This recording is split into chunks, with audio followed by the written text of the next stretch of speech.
Rusia disebut kini mulai melancarkan serangan ke Kursk, wilayahnya yang sebagian dikuasai oleh Ukraina.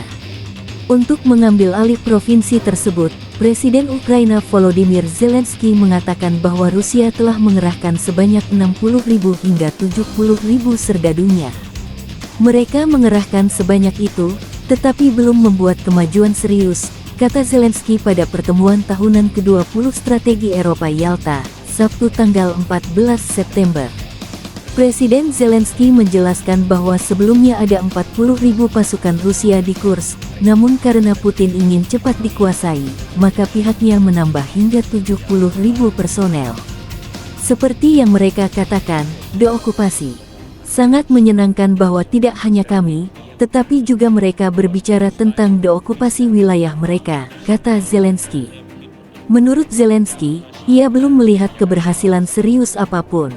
Militer Ukraina, jelasnya, bertahan dan melakukan segala yang diperlukan untuk langkah-langkah militer politik.